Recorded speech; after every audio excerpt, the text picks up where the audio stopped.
Izolo lushone kuboshwe abantu abevile enkulungwaneni namakhulu amane malungana nezibhelu ezaqubuka eGauteng naKwaZulu-Natal.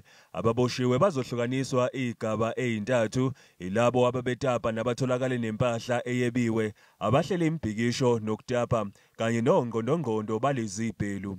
Ungqongqoshe uLamula uthi ngenxa yokugcwala emajele isandla sizothanjiswa kulabo abagwetshelwe izinto ezifana nokutapa. Where it is justifiable, cases which relate to people in possession of stolen goods or people who participated in looting may result in restorative justice or alternative measures such as admission of guilty, diversion and plea agreements as a means of finalizing them.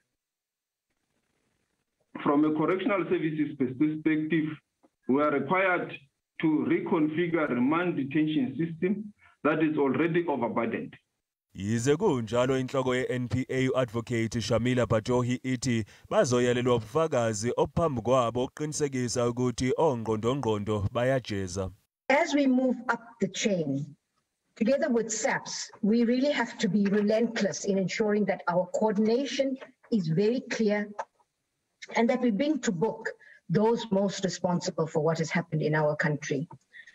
I want to emphasize again that we will follow the evidence and nothing else, and that we will serve only the people of this country and no one else.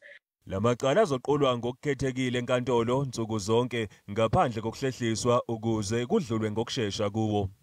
The view with this is to ensure that cases arising from the unrest are dealt with speedily and effectively, and that they are lined up for quicker handling, etc.